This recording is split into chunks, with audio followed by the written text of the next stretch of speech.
The entire hall goes silent, and every single instructor in the room is staring at me like I just committed a crime. I didn't cheat. I didn't break a rule. I just answered the entrance exam's final question in 4 seconds, and apparently that's not supposed to be possible. My hand is still glowing. That's the problem. 14 years old, first day at the most dangerous, most exclusive magic academy on the continent, and I've already broken something that hasn't been broken in 200 years. Somewhere behind me, a boy in a silver uniform mutters, "That's not real. Nobody does that on their first try. He's wrong. I did it." And in about 10 seconds, one of the instructors is going to recognize exactly why I could, and that recognition is going to turn my life upside down. The proctor at the front of the hall hasn't moved. She's just staring at the glowing rune circle at my feet, the one that's supposed to fade the second the puzzle resolves. It isn't fading, it's pulsing, slow and steady, like a heartbeat that doesn't belong to the spell at all. I try to shut it off. My hands won't listen. 14 years of training taught me 100 things, but it never taught me how to make my own power go quiet on command. Not completely. Not when adrenaline's running this hot. Somebody in the back row whispers the word impossible. Somebody else says my name like it's a question. And for one long, suspended second, every single person in that exam hall is looking at a 14-year-old boy they've never heard of, wondering exactly what they just witnessed. But let's rewind, because none of this makes sense without the beginning. I was 4 years old the first time I broke something I wasn't supposed to be able to touch. My mother says I was sitting on the kitchen floor of our tiny house at the edge of nowhere, stacking wooden blocks, when I looked up at the fire in the hearth and asked her why it was sad. She laughed it off. Kids say strange things. Except 3 seconds later, the fire folded in on itself and turned a color that doesn't have a name, and every candle in the house went out at the same time, and my mother's laughter died in her throat. She didn't scream. She didn't call for help. She grabbed me, held me so tight I couldn't breathe, and whispered something I didn't understand yet. Not yet. Please. Not yet. I didn't know what not yet meant. I was 4. All I knew was that my mother's hands were shaking, and that from that day forward, we moved constantly. New villages. New names sometimes. She taught me to read before other kids could talk in full sentences. She taught me forbidden theory before I could tie my own shoes. And every single time my magic so much as flickered in public, we packed our things within the week. I grew up thinking I was a burden. A dangerous secret my mother had to keep dragging across the map like a stone tied to her ankle. It wasn't until I was 10 that she finally told me the truth. Or at least a piece of it. "Your bloodline isn't supposed to exist anymore," she said one night, while stitching a torn coat by candlelight. "They erased it. Everyone who carried it. A long time ago." "Then how am I here?" I asked. She didn't answer that night. She just kissed my forehead and told me to sleep. That question sat in my chest for 4 more years, because she never did give me a real answer. Not one I could use, anyway. What she did give me was purpose. Every night, after the world went dark, she trained me. Not in some safe, gentle, academy-approved way. She trained me like she was trying to compress 10 years of survival into every single evening, like time itself was an enemy she was racing. By 12, I could do things that would have gotten most licensed mages arrested for practicing beyond their rank. There were nights during that training I hated her for it. I'd be exhausted, half asleep on my feet, and she'd wake me anyway, because a technique I'd struggled with that afternoon needed one more repetition before I lost the feel of it. I didn't understand back then that she wasn't pushing me because she wanted a weapon. She was pushing me because somewhere out there, people were looking for exactly what I was, and she needed me strong enough to survive the day they found us before I ever needed to be strong enough to impress anyone. There was one night I'll never forget, not long after my 12th birthday. I'd finally landed a technique she'd been drilling into me for weeks, some binding reversal exercise I still don't fully understand the mechanics of, and instead of praising me, she just sat down on the floor across from me and started crying. Not sad crying, something heavier than that. I asked her what was wrong, and she just shook her head and said, "You're getting too good, too fast. That's not supposed to happen, not this early." I didn't know what to say to that. I still don't, honestly. By 13, I understood why she was so afraid. Because that's the year the scouts found us for the first time. 2 men in gray coats showed up at our village, asking questions about a woman and a boy who didn't appear on any census. My mother saw them from the window, and didn't even blink. She packed 2 bags in under 3 minutes and had us out the back door before they reached our street. We didn't stop moving for 6 days straight. That was the moment I stopped thinking of my power as a gift. I started thinking of it as a leash, something with my name on it, held by people I'd never met, who wanted something from me I didn't understand yet.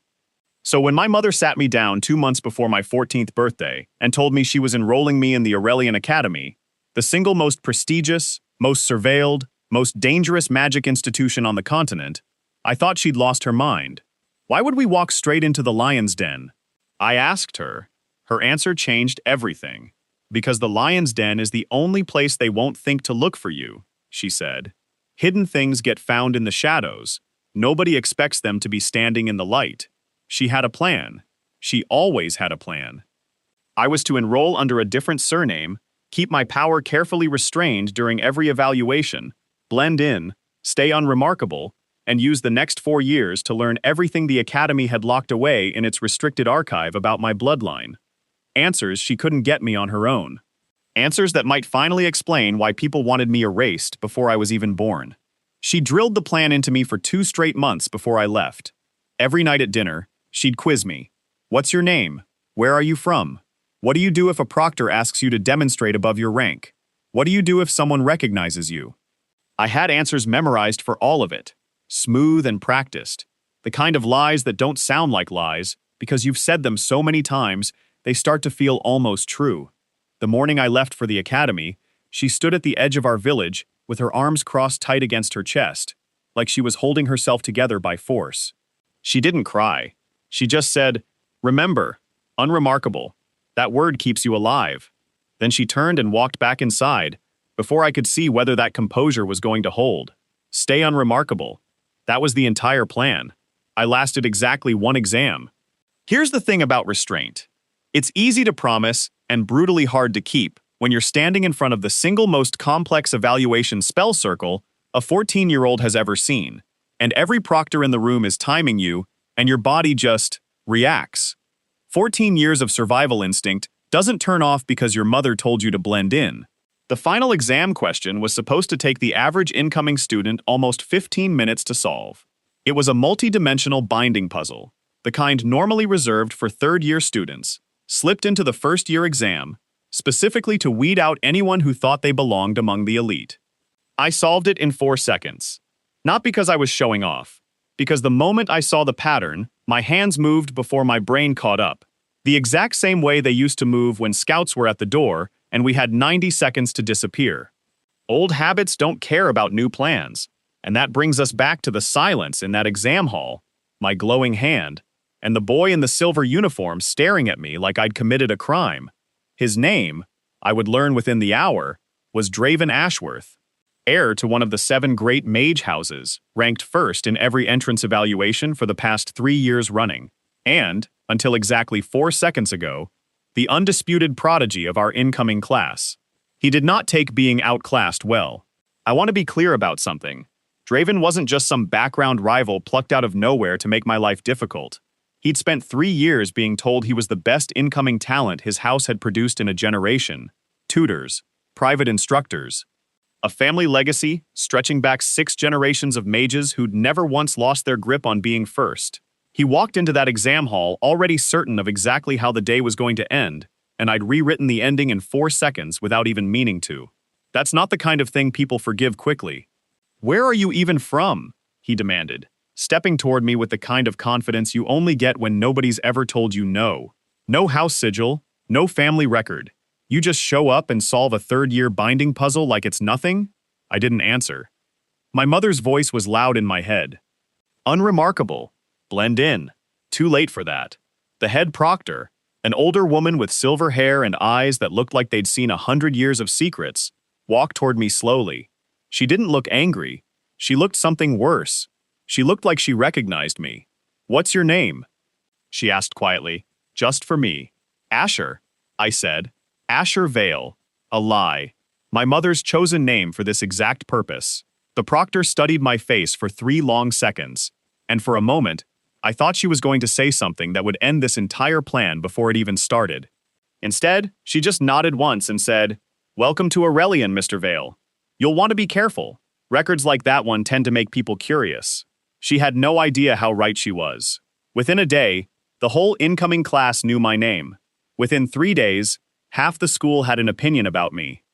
Some thought I was a hidden noble slumming it under an alias. Some thought I'd cheated somehow. Though nobody could explain how you'd cheat an exam that adjusts itself in real time. And some, a small handful, looked at me the way you look at something you're not quite sure is safe to stand near. Draven made it his personal mission to prove I was a fraud. He challenged me to a public sparring match by the end of my first week. Not a friendly duel, a real one, held in the outdoor training rings where half the academy shows up just to watch first years humiliate each other for entertainment. I tried to say no. Blending in doesn't survive a public challenge you can't refuse without looking weak, and weak students get watched even more closely than dangerous ones. So I said yes, and I told myself I'd hold back. Just enough to win believably. Nothing that would make the proctor's eyes narrow again. That plan lasted about 90 seconds into the fight. Draven came in fast, using a house technique passed down through 6 generations of Ashworth mages.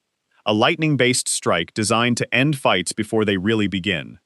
It would have worked on almost anyone. It didn't work on me, because my body reacted the same way it did during the exam.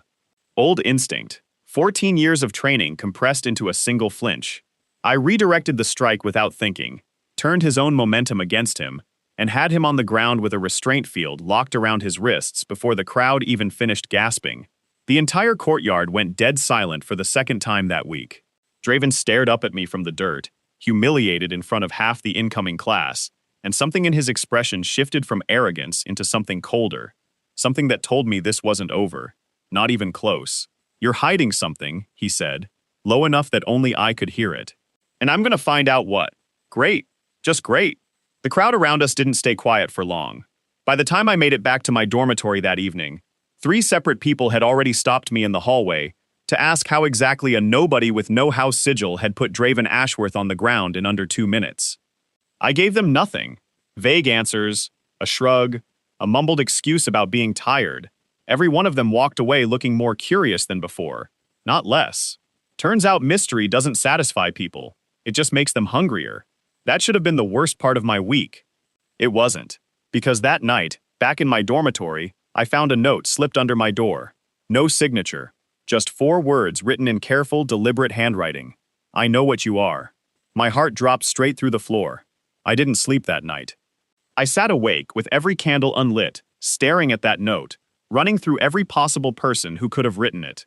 The proctor with the silver hair, Draven, trying to rattle me, or someone worse. Someone from those gray coats that chased my mother and me across half the continent. I decided the safest move was to do nothing, react to nothing, let whoever it was reveal themselves first. That plan lasted exactly 2 days, because that's when Celine Marrow decided to sit across from me at breakfast without being invited. If you don't know the name, you will.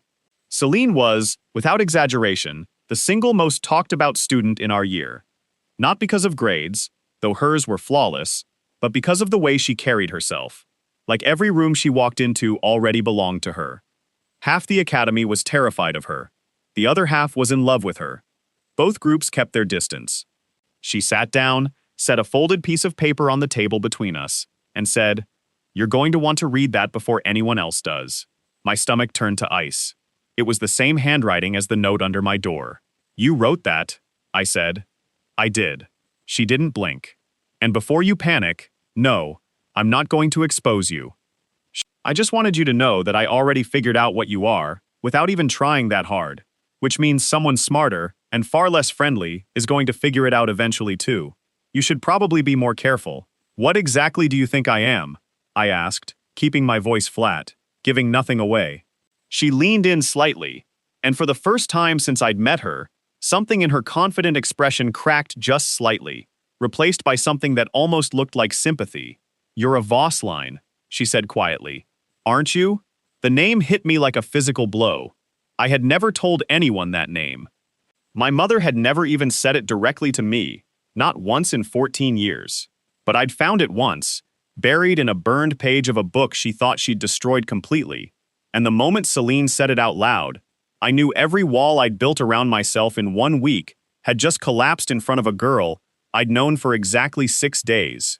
How do you know that name? I said. And it wasn't really a question anymore. It was closer to a demand. Celine's answer changed the entire direction of my story. Because my family helped erase it, she said. I stared at her, waiting for the punchline, waiting for this to be some kind of setup, some kind of trap, orchestrated by Draven to humiliate me a second time. It wasn't. Her eyes were dead serious. 200 years ago, she continued, voice low enough that only I could hear it over the noise of the dining hall, there was a bloodline of mages who could do something the ruling council decided was too dangerous to exist. Void resonance. The ability to unmake bound magic instead of just casting it. My ancestors were part of the council that voted to end that bloodline. Permanently. And you're telling me this because I don't think they succeeded, she said. And I think you're proof. My hands were shaking under the table. 14 years of my mother's warnings. 6 days of instinct betraying every promise I'd made her, and now the answer to the single biggest question of my life was sitting across a breakfast table, wearing a silver uniform, and looking at me like I was equal parts fascinating and dangerous. If you tell anyone, I'm not going to tell anyone, Celine cut in. But you need to understand something. If I figured it out this fast, it's only a matter of time before the Academy does too. And when they do, they're not going to expel you, they're going to make you disappear. That word, disappear, landed exactly the way she meant it to. Why help me? I asked, once I'd found my voice again. You don't know me. You have every reason to report this the second you stand up from this table, and instead, you're sitting here warning me. That doesn't add up. Something flickered across her face, gone before I could name it. Let's just say my family's history with your bloodline isn't something I'm proud of, she said, and leave it there for now. I wanted to push harder. Every instinct my mother trained into me screamed that this was too convenient, too fast, too generous from a girl half the school was afraid of. But I also needed answers, more than I needed caution, and Celine Marrow was the first person in 14 years who'd handed me a piece of the truth without me having to fight her for it. That should have made me trust her completely. Instead, it made me trust her exactly as much as I trusted anyone at that point, which was barely at all. I spent the next 2 weeks in a state I can only describe as controlled panic. Every class, I held back. Every evaluation, I deliberately underperformed just enough to avoid attention, while still staying sharp enough not to look suspicious. It was exhausting, pretending to be less than I was in a place built entirely around proving how much you're worth. It's a strange kind of tired, holding back on purpose. You'd think it would be easier than pushing yourself to the limit every day, and it isn't. Every class became a constant calculation. Answer this question fast enough to seem competent, slow enough to seem normal. Land this spell cleanly enough to pass, sloppily enough that nobody looks twice. I started dreaming about that calculation. I started doing it in my sleep. Meanwhile, letters from my mother arrived every few days, each one a little more anxious than the last, each one asking questions I didn't have honest answers for. Is anyone asking about your family? Are you keeping your head down? Has anyone mentioned the name Voss? I lied in every single reply, told her everything was fine, that I was blending in perfectly, that nobody suspected a thing. I told myself the lies were to protect her from worrying. Really, I think I just didn't want to admit out loud how badly the plan was already falling apart. Draven, of course, made everything worse. He couldn't let go of that first public loss.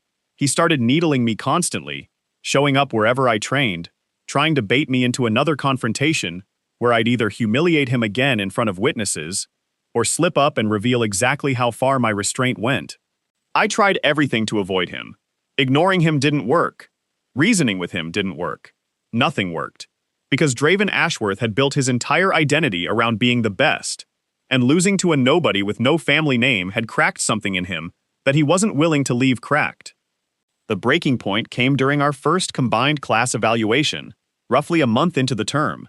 The exercise was simple on paper, a controlled team exercise where pairs of students had to work together against a simulated threat conjured by the instructors, designed to test coordination under pressure. Simple in theory, in practice, the instructors paired me with Draven specifically, because apparently one of them thought forcing 2 rivals to cooperate would either build character or provide excellent entertainment. Possibly both.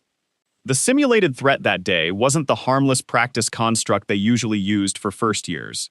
It was a corrupted spirit beast, summoned from a containment vault normally reserved for advanced students, and something went wrong almost immediately. The containment seal flickered. The instructors' faces went pale. And within seconds, the creature that was supposed to be a controlled training exercise broke loose and turned into something genuinely, terrifyingly real. Chaos exploded through the courtyard. Students screamed and scattered. Instructors scrambled to reinforce a containment barrier that was clearly failing. Spellfire lit up the sky in wild, uncoordinated bursts as older students tried to help and only made the creature angrier. Somewhere to my left, I heard a proctor shouting for everyone to evacuate through the east gate, her voice cracking with a fear that no trained instructor should ever let slip in front of students. And in the middle of it all, Draven, the boy who spent a month hating me, found himself pinned beneath rubble with the beast closing in, and no way to defend himself. I froze for exactly 1 second. 1 single second, where every warning my mother ever gave me screamed louder than anything else in my head. Stay hidden. Stay unremarkable. Don't you dare let them see what you are. Then the beast opened its jaw wide enough to swallow a grown man whole, and Draven's terrified eyes found mine across the wreckage, and every single one of those warnings went silent at once. I had 2 options in that moment. Keep hiding, watch him possibly die, and stay safe. Or use exactly the kind of power I'd spent 14 years hiding, in front of the entire academy, to save someone who'd spent the last month trying to publicly destroy me. I didn't even have to think about it. My body moved before my mind finished the decision, the same way it always did. I tore that beast apart. Not with a spell from the Academy's approved curriculum. Not with anything a 14-year-old first year should have access to. I reached into the creature's bound magic, the very thing holding its corrupted form together, and I unmade it. Void resonance. The exact ability Celine had described 2 weeks earlier, the one that got an entire bloodline erased 2 centuries ago. The beast didn't just die, it unraveled, piece by piece, like something reversing out of existence. Threads of corrupted magic peeling backward faster than the eye could track, until there was nothing left but scorched stone and silence. For a moment, nobody moved.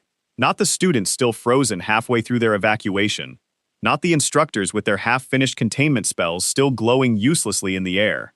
Not even the wind, which had been screaming through the courtyard seconds earlier and now seemed to be holding its breath along with everyone else. I stood there, breathing hard, power still crackling around my hands, and I watched as every single person in that courtyard, students, instructors, Draven himself, half buried in rubble and staring up at me like he was seeing a ghost, realized exactly what I was capable of. The proctor with the silver hair walked toward me slowly, the same way she had on my first day. This time, there was no polite warning in her expression.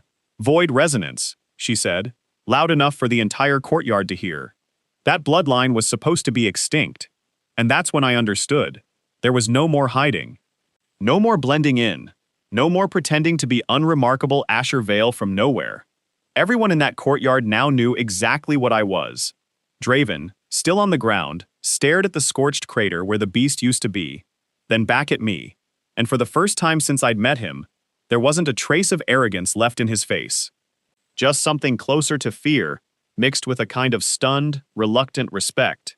You saved me, he said quietly, like he still didn't quite believe it. Don't get used to it, I muttered, even though my hands were shaking so badly, I had to force them still. He didn't say anything else. He just kept staring at the scorched crater, then at me, like he was trying to reconcile the boy who'd humiliated him in the training ring with the boy who'd just torn apart a creature that outmatched every instructor on the grounds combined. Some students were already whispering behind their hands. A few had their notebooks out, scribbling down what they'd just seen like they needed proof for later, like they'd doubt their own memory of it by morning. That should have been the end of the danger for the day. It wasn't, because within an hour, I was summoned to the headmaster's private chambers, escorted by 2 instructors who wouldn't meet my eyes, walking down a hallway that felt colder with every step. And waiting for me there wasn't just the headmaster. It was 3 members of the Academy's ruling council, the same body that Celine told me had voted to erase my bloodline 200 years ago. And they were not looking at me like a promising new student. They were looking at me like a problem that needed solving. The headmaster, an older man with tired eyes and a voice that carried the weight of someone who delivered a lot of bad news in his time, folded his hands on the desk and studied me for a long moment before speaking. Do you know why the Voss bloodline was eliminated, Mr. Vale? Or should I say, Mr. Voss? My real surname, spoken out loud for the first time by someone who wasn't my mother, hit harder than I expected. There was no point denying it now. Not after that courtyard. No, I admitted. Nobody's ever told me the full story. One of the council members, a woman whose sharp eyes reminded me uncomfortably of Celine, leaned forward. Because void resonance doesn't just unmake magic, boy. Left unchecked, it can unmake anything bound by magic. Wards, seals, barriers, holding back things far worse than a corrupted spirit beast. 200 years ago, someone with your exact bloodline tore open a containment seal that had been holding back an ancient threat for 1,000 years. It nearly ended everything. That's why the council made its decision. Not out of cruelty, out of necessity. I sat there absorbing that in silence, my mind racing backward through every warning my mother ever gave me, every sudden move, every hushed conversation cut short the moment I walked into a room. None of it had ever made sense as a full picture before. Now it was clicking into place piece by piece, and every piece made my stomach drop a little further. So, it's not that I'm dangerous because of what I could do, I said slowly. It's that I'm dangerous because of what I could accidentally undo. The sharp-eyed councilwoman studied me for a long moment, something almost like surprise flickering behind her expression. That's a more precise understanding than most 14-year-olds arrive at in a single conversation, she said. Careful. That kind of clarity is exactly what worries people like me.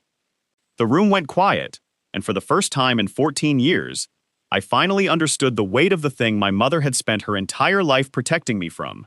I wasn't just dangerous to myself, I was dangerous to everything. So what happens now? I asked, voice barely steady. You erase me too? The headmaster and the council exchanged a long look, and something in that silent exchange told me the answer wasn't going to be simple. That, the headmaster said finally, is currently under debate. Some on the council believe you should be removed immediately, contained, studied, or worse. Others believe that a Voss raised without the corruption that doomed your ancestors might represent something the council has never had the chance to properly understand. And what do you believe? I asked. He didn't answer that question directly. Instead, he slid a folded piece of parchment across the desk toward me. Effective immediately, you are placed under Academy observation. You will continue your studies. You will be assigned additional instruction under restricted supervision, and you will report any unusual activity in your abilities immediately, without exception. Fail to comply, and the council's more extreme faction will get exactly what they're asking for. I picked up the parchment with hands that hadn't stopped shaking since the courtyard. My entire plan, stay hidden, stay unremarkable, find answers quietly, was gone, replaced by something far more dangerous. I wasn't hiding from the Academy anymore. I was living directly under its watch, one mistake away from becoming exactly what they'd erased 200 years ago. That night, I wrote to my mother for the first time since arriving. I didn't tell her everything. I couldn't. But I told her enough to know that our plan had fallen apart faster than either of us expected. Her reply came back 3 days later, delivered by a courier hawk that looked far too well trained to be a normal Academy service bird. 4 words, in her careful, familiar handwriting. I was afraid of this. I read those 4 words probably 20 times before I could make myself set the letter down. I was afraid of this. Not surprised, not confused, afraid, like she'd been carrying the possibility of this exact moment for 14 years, tucked somewhere behind her eyes every single time she smiled at me over breakfast, every single time she told me everything was going to be fine. Underneath those words was something else. A second note, folded separately, sealed with wax, stamped in a symbol I'd never seen before. My mother's instructions were simple and urgent. Do not open this unless you have no other choice. Trust no one at that academy until you know exactly which side they're standing on, not even the ones who seem kind. I thought about Celine immediately, about the way she'd known my bloodline before I trusted a single person with it, about the way she'd warned me the academy would find out eventually, right before it happened exactly the way she predicted. Had she known this would happen? Had she wanted it to happen? I didn't have an answer, not yet. What I did have, standing in my dorm room holding a sealed letter from a mother who'd spent 14 years protecting a secret that had just exploded across an entire academy courtyard, was a single, terrifying certainty. This wasn't the end of the danger. This was the very beginning of it. Because somewhere out there, beyond the walls of Aurelian Academy, the people who erased my bloodline 200 years ago were about to learn that they'd failed. And when they found out exactly where I was standing, nothing in my life was ever going to be simple again. I sat down on the edge of my bed, the sealed letter balanced in my hands, and thought about everything that had happened in a single month. 14 years of hiding, undone in one exam hall. A rival turned reluctant ally. A stranger who knew my bloodline before I trusted her with it. A council debating whether I deserved to keep existing. And now, apparently, someone had been in this very room while I was gone, searching for something I didn't even know I had. I thought about my mother's voice, the night the fire in our hearth folded in on itself. Not yet. Please, not yet. 10 years later, I finally understood what she'd been racing against that whole time. Not the academy, not the council. Something bigger, something patient, something that had been waiting 200 years for exactly this moment. I looked down at that sealed letter in my hands, felt the record-breaking power still humming just beneath my skin, and understood one final thing with absolute clarity. Whatever came through that door next wasn't going to ask permission. He hasn't come through it yet. That's the only reason I'm still breathing normal air instead of choking on my own heartbeat. The door to my dorm room sits half open, the way I definitely didn't leave it. I stopped 3 steps into the hallway outside, letter still burning a hole through my pocket, power still simmering just under my skin from a day that already tried to kill me twice. Now there's a third thing trying to kill me, and it's got the decency to at least knock first, if you count a door left ajar as knocking. I don't move. My mother trained 90% of my instincts into muscle memory a long time ago, and every one of them is screaming the exact same word. Wait. So I wait. Nothing comes out. No shape steps into the gap of light spilling from the hallway lamp. No voice. Just silence, thick and deliberate, the kind that feels like it's holding its own breath along with me. I ease the door open with 2 fingers, ready to unmake anything that lunges at me the same way I unmade a corrupted spirit beast in front of half the academy 6 hours ago. My room is empty. My trunk is closed. My bed is made exactly the way I left it that morning, hospital corners and all, because old habits from a childhood spent packing bags in 90 seconds don't just disappear because you finally get a room with a lock on the door. Everything looks fine. Everything is not fine. My mother's sealed letter is sitting on my desk exactly where I left it, and the wax seal is still intact, still stamped with that symbol I don't recognize. That's the part that should reassure me. It doesn't. Because a drawer that I know for a fact I closed this morning is sitting open by half an inch, and there's a single strand of dark thread caught on the corner of it that isn't mine. Somebody was here, somebody who knew exactly what they were looking for, and knew enough not to touch the one thing that actually mattered. That should terrify me more than it does. Instead, standing in the doorway of a room that isn't safe anymore, all I can think is one simple, exhausted thought. Of course. Let's back up. Because that thread is going to matter a lot more once you understand everything that happened between the courtyard and this doorway. After the council released me from that cold, quiet room, 2 instructors walked me back toward the dormitories without saying a word, like they'd been specifically told not to make conversation with the boy who'd just unmade a monster with his bare hands. I didn't blame them. I probably wouldn't have wanted to talk to me either. My mind was somewhere else the whole walk back. Somewhere in a kitchen 10 years ago, watching a fire fold in on itself. Somewhere in a hallway 6 days ago, staring at a note that said 4 words I still hadn't fully recovered from. I know what you are. And somewhere in a cold council chamber, 20 minutes earlier, hearing my real name spoken out loud for the first time by someone who wasn't my mother. Voss. Not Vale. Voss. 14 years of hiding, and it took 1 courtyard and 1 monster to undo all of it. By the time I reached my room, the sealed letter my mother had sent felt heavier in my pocket than it had any right to weigh. Paper doesn't gain mass. Secrets apparently do. I sat down on the edge of my bed and stared at it for a long time before I let myself break the seal. "Do not open this unless you have no other choice," she'd written. I'd like to think I still had a choice. I didn't. Not anymore. Not after a room full of council members decided my entire existence was currently under debate. I broke the seal. The parchment inside was old. Older than the note itself, like she'd been carrying it folded inside another letter for years, waiting for exactly this moment to finally hand it over. Her handwriting filled the first half. Someone else's handwriting, faded and cramped and clearly decades older, filled the rest. My mother's portion started simply enough. If you're reading this, then something has already gone wrong, and I'm sorry I wasn't there to stop it before it did.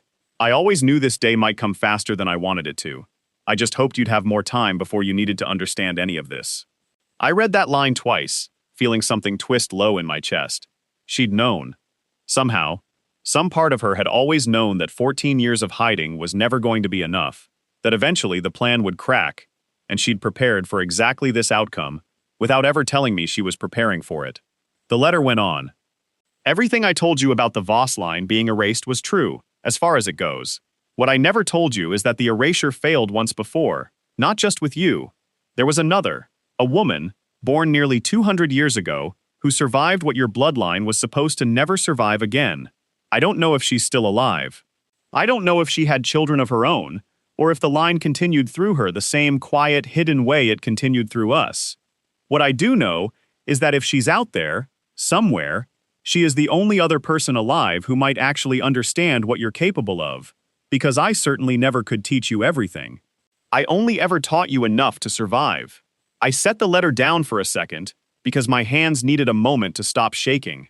A second survivor. Somewhere out there, maybe alive, maybe not, maybe with a whole second branch of people, carrying exactly what I carried, hidden the exact same desperate way my mother had hidden me. I wasn't the last one. I wasn't even sure, reading those words, whether that made me feel less alone or more terrified. Both things can be true at the same time. I was learning that a lot lately. The older handwriting picked up where my mother's left off, and it was harder to read. The ink faded almost to nothing in places, like whoever wrote it had done so in a hurry, or in fear, or both. They will tell you the massacre happened because our bloodline was too dangerous to exist. That is a half-truth built to justify the whole. What actually happened is that someone with power over the council wanted something my family possessed, and framing an entire bloodline as an existential threat was easier than admitting the truth. I do not know if this letter will ever reach anyone who needs it. I only know that if it does, you deserve better than the lie they buried us under. I sat there for a long time after reading that, letter resting on my knee, the candlelight flickering against a room that suddenly felt much bigger and much colder than it had that morning. Everything my mother ever told me had been built on a foundation of half-truths, handed down from someone who'd survived the exact thing that was supposedly impossible to survive. The council's story wasn't wrong, exactly. It just wasn't the whole picture. And I was starting to understand that in a world built on half-truths, the difference between wrong and incomplete could get you killed either way. That's around the time someone knocked on my door. I nearly set the desk on fire out of pure reflex. It wasn't a threat. It was a courier, delivering a formal notice with the Academy's seal pressed into wax at the top, informing me that effective immediately, I'd been assigned a restricted mentor for private instruction, per the Council's earlier decision. I was to report to the East Observatory Tower at sunrise, and I was warned, in language that felt deliberately cold, that missing this appointment would not be viewed favorably by the Council's more extreme faction. Great, just great. One day at Aurelian, and I already had a mandatory meeting with people who wanted me dead if I got the answer wrong. I didn't sleep well that night. I kept staring at that faded handwriting, running the words another survivor through my head on a loop, wondering who she was, wondering if she'd ever wondered the exact same things about me before I even existed. Morning came too fast, the way it always does when you'd rather it didn't. The East Observatory Tower sat apart from the rest of the Academy grounds, connected by a single narrow bridge that crossed over a ravine deep enough that I decided not to look down while crossing it. The tower itself looked older than the rest of the school, stone-worn smooth by centuries of weather, windows narrow and dark like the building itself didn't particularly want visitors. My new mentor was waiting at the top. I don't know what I expected. Someone stern, probably. Someone who looked at me the way the council had, like a problem waiting to be solved. What I got instead was a woman who looked barely older than some of the senior students, dressed in plain dark robes with no house sigil, no rank markings, Nothing that told me anything about who she actually was. She didn't introduce herself right away. She just studied me for a long moment. The same unreadable way the silver-haired proctor had studied me on my very first day, and said, "You're smaller than I expected." "I get that a lot," I said, because apparently sarcasm is my default setting when I'm terrified. Something flickered at the corner of her mouth. Not quite a smile. Good. Terrified people who still make jokes tend to survive longer than the ones who don't. She finally extended a hand. "Instructor Rowe, you'll call me that and nothing else. And you won't ask questions about my past that I haven't offered to answer." "Understood?" "Understood," I said. Though understanding and trusting are two very different things, and I wasn't handing out the second one easily anymore. She spent the next hour asking me questions, instead of teaching me anything. What did the beast feel like when I unmade it? Did I feel resistance, or did it simply give way? Did I choose to reach for its bound magic specifically, or did my hands move before my thoughts caught up? The same old habit I'd been fighting my entire life. The second one, I admitted. Everything happens before I decide to let it. Rowe nodded slowly, like that answer confirmed something she'd already suspected. "That's the part that worries the council," she said. "Not what you can do. How little say you have over when you do it. You sound like you don't entirely disagree with them." "I don't entirely disagree with anyone in this," she said. "That's usually the safest place to stand." She studied me a moment longer, something unreadable behind her expression. "We'll begin proper training tomorrow. Today, I just needed to see what kind of student I'd been handed." "And what kind is that?" She didn't answer right away. She just turned toward the narrow window overlooking the ravine, voice quiet enough that I almost missed it. "The kind that reminds me of someone I used to know," she said. "A long time ago." I wanted to push. Every instinct told me that sentence meant something bigger than she was letting on. But she was already walking toward the stairs, already done with the conversation. And something told me pushing too hard, too fast, was exactly the wrong way to earn answers from someone like Rowe. I filed that sentence away instead. Add it to the growing pile of things I didn't understand yet but desperately needed to. Draven found me on the bridge on my way back. I nearly startled us both off the edge of it. He wasn't wearing his usual expression, the one that used to be equal parts arrogance and challenge. He looked tired instead, thoughtful, in a way I hadn't seen from him before. "You saved my life yesterday," he said, before I could ask why he was standing on a bridge that connected to nothing except my mentor's tower. "I noticed," I said. "You mentioned it already. I'm not here to thank you again." He crossed his arms, staring out over the ravine instead of at me, like whatever he had to say was easier to get out without eye contact. "I'm here because I've spent the last day thinking about what the council said in that courtyard, and none of it sits right with me. That got my full attention." "What do you mean?" "My family's had a seat on that council in some form, for 6 generations, he said. "I grew up hearing about the Voss purge, like it was a bedtime story, a warning about power that gets too dangerous to control. I never once questioned it, because why would I? It was just history." He finally looked at me.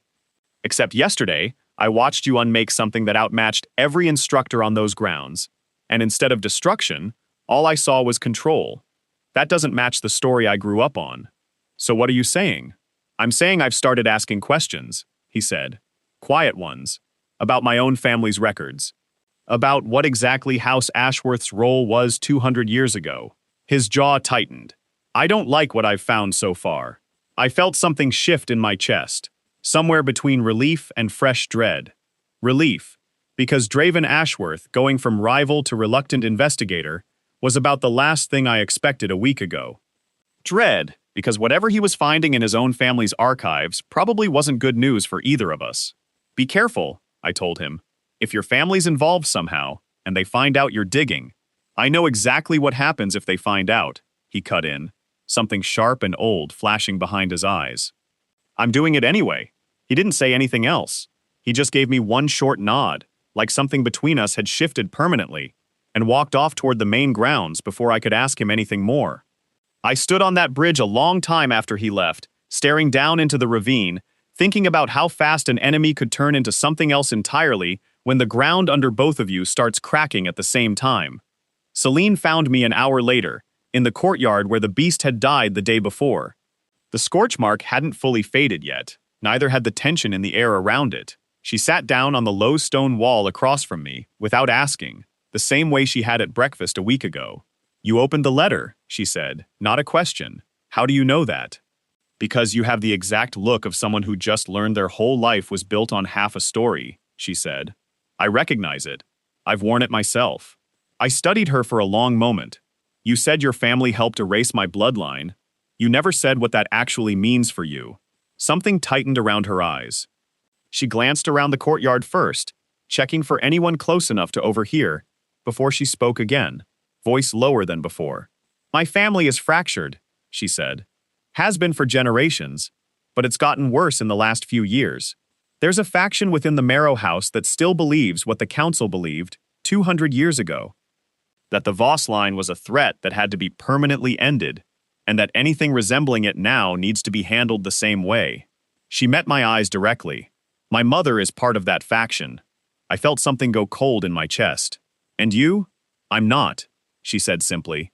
"I've spent the last 2 years quietly working against them without them knowing it, redirecting information, slowing down anything that looked like it was building toward finding survivors." Her voice wavered slightly, just once, before steadying again. "When I recognized what you were that first week, I had 2 choices. Report you to my mother's faction, or protect you from them. I chose the second one before I even fully understood why." "Why are you telling me this now?" "Because yesterday changed things," she said. "You're not hidden anymore. My mother's faction is going to move faster now that the entire academy watched you unmake that beast. I need you to know exactly who you're dealing with, because if this goes wrong, it's not just the Council's extreme faction you need to worry about. It's mine too." I sat with that for a long moment, the scorched stone in front of us a permanent reminder of exactly how fast things could spiral out of control here. "Why protect me at all?" I asked quietly. "If it puts you at risk with your own family?" Celine looked away first this time, out toward the tower where I'd just left Roe, jaw tight with something that looked almost like old, buried anger. "Because I watched what my family did to protect their reputation once before," she said. "And I promised myself a long time ago that if I ever got the chance to stand on the other side of that decision, I would." She didn't explain further. I didn't push. Some wounds you can tell are old enough that pushing on them does more damage than good, and Celine Marrow had the exact look of someone carrying a wound like that. We sat there a while longer, not talking, just letting the weight of everything settle between us. Then she stood, brushed off her uniform, and said, "Watch yourself tonight. My mother's faction moves fast when they're rattled, and yesterday rattled a lot of people. I should have taken that warning more seriously than I did." By the time I made it back to my dormitory that evening, exhausted in a way that had nothing to do with physical tiredness, and everything to do with carrying too many secrets in too short a window of time, all I wanted was to lie down and let my brain stop working for a few hours. That's when I found the door sitting open, half an inch further than I'd left it that morning. Which brings us back to where we started, standing in the doorway, staring at a drawer I know I closed, staring at a single strand of dark thread caught on the corner of it, thin and deliberate, the kind of thread that comes from a fine, expensive weave. Not the kind of fabric a random thief wears, the kind of fabric someone wears when they belong to a house wealthy enough not to care about being noticed. I crossed the room slowly, senses stretched as far as they'd go, half expecting someone to still be here, tucked into a shadow, waiting to see what I'd do next. Nobody was. My mother's letter still sat untouched on the desk, exactly where I'd left it, seal broken but paper undisturbed. Whoever had been here hadn't cared about the letter.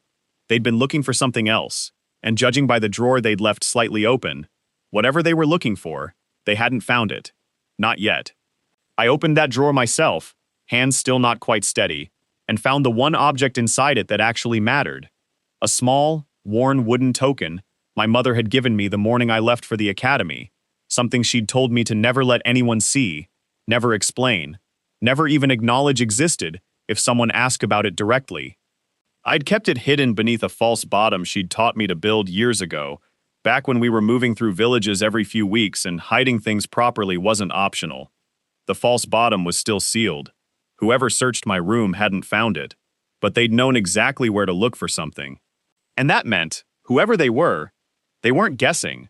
They knew far more about me, about my mother, about what I was supposed to be hiding, than any random thief ever should. I picked up that single strand of dark thread, turning it slowly between my fingers, feeling every warning my mother had ever drilled into me light up at once. Trust no one at that academy until you know exactly which side they're standing on, she'd written. Not even the ones who seem kind. I thought about Celine's warning from that afternoon. Watch yourself tonight. She'd known something was coming. Maybe not exactly this, but something. I stood in the middle of my ransacked room, thread pinched between two fingers, Mother's sealed portion of the letter behind me on the desk, restricted mentor's warning still ringing in my ears, a rival turned ally somewhere out there quietly digging through records that could destroy his own family, and an ally with divided loyalty who just told me her own mother might be exactly the kind of enemy I needed to fear most. 14 years of hiding, 1 month at Aurelian Academy, and already someone had walked straight into my room, searched through everything I owned, and left without taking the one thing I couldn't afford to lose, which meant one thing above everything else. They were coming back for it. The floor is cracking beneath me before I even understand why I'm on my knees. Instructor Rowe's voice cuts through the ringing in my ears, flat and merciless. Again. I don't have anything left to give her. My hands are shaking so hard I can barely keep them raised, and the construct in front of me, some kind of writhing lattice of bound light that shouldn't exist inside a training chamber this small, is already reforming itself for the 4th time in an hour. Sweat is running into my eyes. My whole body feels like it's been turned inside out and wrung dry. I can't, I manage. Wrong answer, Rowe says, and the lattice lunges. I throw everything I have left at it, reach into the threads holding it together, the way I reached into that beast in the courtyard 3 days ago. Except this time, there's nothing satisfying about it. Nothing clean. The construct doesn't unravel. It fights back. Some kind of counter-resonance baked directly into its design. And the backlash slams into my chest like a fist made of ice water. I go down hard, the stone floor knocking the air straight out of my lungs. For one long second, I genuinely think I'm about to die in a locked tower that no one at this academy even knows exists. Then the lattice freezes mid-strike, held in place by Rowe's own hand, and the pain recedes just enough for me to remember how to breathe. Interesting, she says quietly, like she's talking to herself, and not to the 14-year-old bleeding out on her floor. You survived that one too. Let's back up, because none of this makes sense without 3 days I still haven't fully recovered from. The thread. That's where this really starts. A single strand of dark fabric caught on my drawer, left behind by someone who searched my dormitory and knew exactly where to look without finding what they wanted. I stood in the middle of that ransacked room for a long time that night, turning the thread over in my fingers, my mother's warning echoing louder than anything else in my head. Trust no one, not even the ones who seem kind. I didn't sleep. I sat with my back against the door instead, the false bottom drawer resealed, my mother's letter folded and hidden inside my jacket, and I waited for someone to come back and finish what they'd started. Nobody did. Not that night. By morning I told myself it didn't matter, because I had somewhere I was required to be, whether I'd slept or not. Sunrise. The East Observatory Tower. Restricted instruction under a woman who called herself Rowe, and nothing else. Who'd looked at me the day before, like I reminded her of somebody she used to know a long time ago.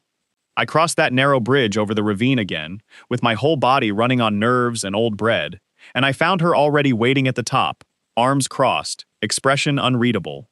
You look terrible, she said.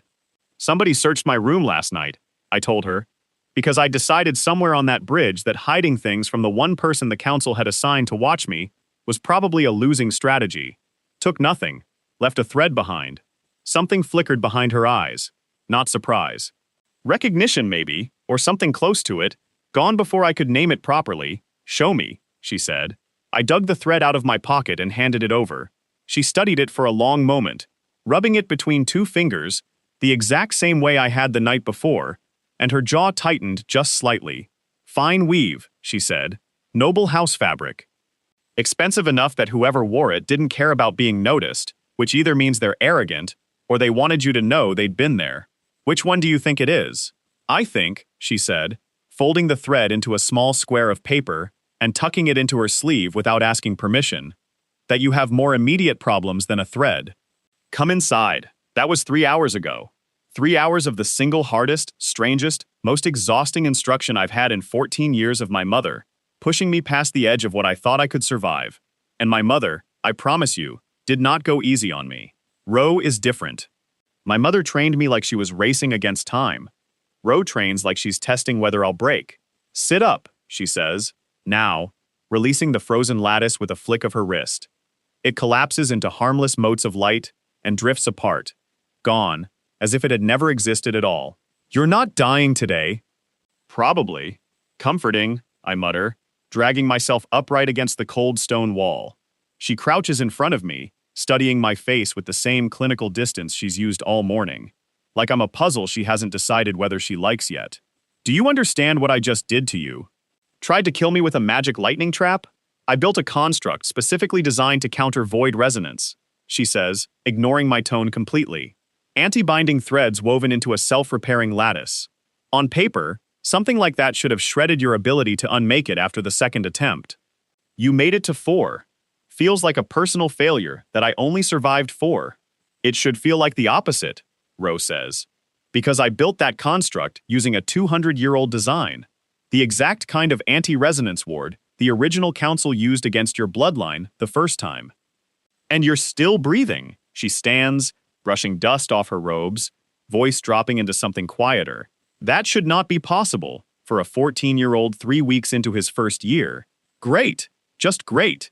Apparently my entire personality this month is finding new ways to be a walking impossibility. Why does it matter how I compare to 200 years ago? I ask, forcing myself to my feet, even though my legs feel like they belong to somebody else. That was them. This is me. Ro's expression shifts, just slightly, into something almost sympathetic. Because someone on the council is going to ask that exact comparison eventually, she says, and I need to know the answer before they do. Preferably before it gets you killed. She hands me a water skin, which I take with hands still trembling from the backlash. I drink like I haven't seen water in a week. You said yesterday, I start carefully, watching her over the rim of the water skin, that I remind you of someone you used to know, a long time ago. Something closes in her expression immediately, like a door swinging shut. I did say that. Are you going to tell me who? No, she says. Not today. Drink your water. I let it go, because pushing Ro feels like pushing on a locked vault door, and I've had enough of my body being punished for one morning. But I file it away with everything else I don't understand yet. The pile keeps growing faster than I can sort through it. We break for maybe 20 minutes, which is apparently as close to rest as Ro's training philosophy allows. I sit against the observatory's narrow window, looking out over the ravine, and my mind drifts back to my mother's letter, the one still folded inside my jacket, the older handwriting inside it that had shaken something loose in my chest 3 nights ago. There was another. A woman, born nearly 200 years ago, who survived what your bloodline was supposed to never survive again. I hadn't told Ro about that part yet. I wasn't sure I was ready to. But sitting there, exhausted and aching, watching morning light stretch across the ravine, I found myself thinking about my mother in a way I hadn't let myself think in years. Not the version of her who trained me until midnight every night, sharp and urgent and afraid. The version from before all of that, the one I barely remembered. She told me once, when I was very young, that she hadn't always been the person who taught me forbidden theory before I could tie my own shoes. She said there was a version of her who used to laugh more, who used to believe things were going to be fine before she learned, the hard way, exactly how untrue that was. I asked her once what changed her. She never answered that question directly. She just got quiet. The same quiet she got every time I asked her something too close to the truth, and changed the subject to something safer. I understand now, sitting in that tower with my body still humming from an anti-resonance construct that nearly killed me, that there's a version of my mother's story I've never heard. A version that happened before I existed. A version that might explain exactly why a woman who could apparently train a bloodline the entire world tried to erase, chose instead to hide, run, and disappear for 14 straight years rather than ever once fight back. I don't know that story yet. I have a feeling I'm about to. Back to your feet, Ro says, appearing in the doorway with another construct already forming behind her, this one darker, angrier looking than the last. We're not done. You said I survived 4 attempts already. You did, she says. Now we find out if you can survive 5 without me catching the construct before it finishes you. I really don't like the sound of that. The 5th attempt goes worse than the first 4 combined.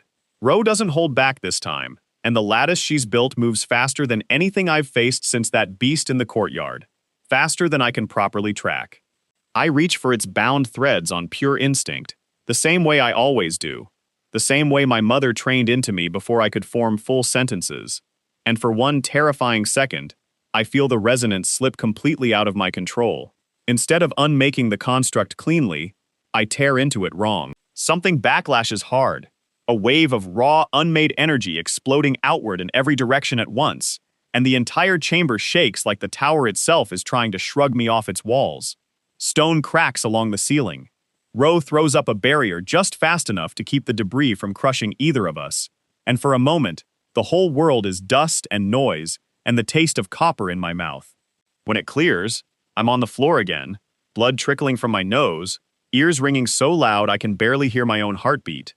Ro is standing over me, and for the first time all morning, there's something in her expression that isn't clinical distance. It's closer to alarm. That, she says slowly, was not supposed to happen. Which part? I ask, voice raw. The part where I nearly leveled the tower, or the part where I'm currently bleeding on your floor? Both parts, she says. But mostly the first one. She crouches beside me, checking my pulse with 2 fingers against my wrist, expression sharpening into something more focused. Your resonance isn't supposed to backlash like that. Not against a construct this size. Something interfered. Interfered how? She doesn't answer right away. She's staring at the scorched crack running through the ceiling, jaw tight, calculating something I can't follow. I need to check something, she says finally, helping me sit upright against the wall. Stay here. Don't move. And Asher, she pauses, using my real name for the first time since I met her, which lands harder than it should. Don't unmake anything else today, not even by accident. Understood? Understood, I manage. She leaves through the narrow stairwell at a pace that isn't quite running, but isn't far from it either, and I'm left alone in a cracked stone chamber with my nose still bleeding, trying to piece together what exactly just interfered with a power I've had my entire life. That's when the memory hits me. Not a normal memory. Something sharper, older, dredged up by the exact kind of exhaustion and adrenaline that used to trigger flashes like this when I was very young. I'm 6 years old, watching my mother through a cracked door she thinks is closed all the way.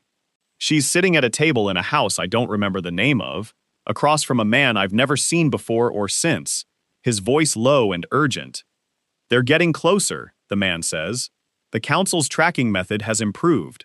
Resonance signatures, even suppressed ones, leave traces now. It's only a matter of time. He's 6, my mother says, and her voice is shaking in a way I'd never heard before that night. He can barely control a candle flame on purpose. You want me to teach him to hide a signature the council itself couldn't detect 200 years ago? I want you to keep him alive, the man says, which means yes. Exactly that. My mother is quiet for a long moment. Then she says something that didn't make sense to 6-year-old me, and still barely makes sense now. I already lost everything once to this exact fight. I'm not doing it again. You didn't lose everything, the man says quietly. You lost her. That's not the same as everything, even if it feels that way. My mother doesn't answer that. The memory ends there, the way old memories always do, cutting off mid-scene like the projector reel simply ran out. I sit in Ro's cracked chamber, blood drying under my nose, staring at nothing, turning that fragment over and over. Her, whoever her was, my mother had lost her long before I was born, in some fight, connected directly to the exact thing that's currently trying to kill me, one construct at a time. Another piece of a puzzle I don't have nearly enough pieces for yet. Ro comes back 20 minutes later, and she isn't alone.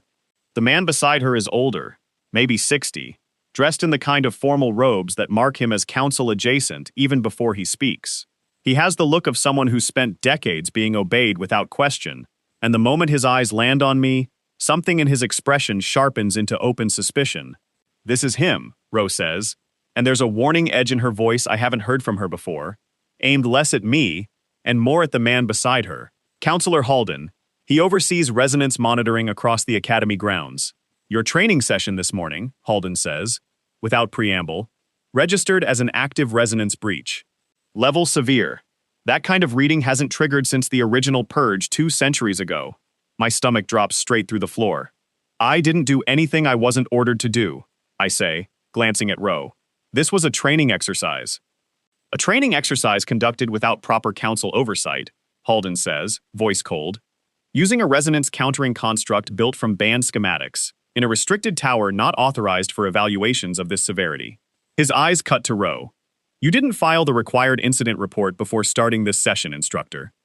There wasn't time to file anything, Ro says, steady, unbothered by his tone, in a way that tells me this isn't the first time she's stood her ground against a counselor. The boy needed to be assessed. I assessed him.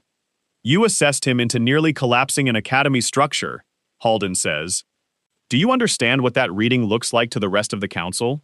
A severe resonance breach, unsupervised, 3 weeks after his public display in the courtyard? This is exactly the kind of incident the extreme faction has been waiting for. The words land like ice water down my spine. Extreme faction.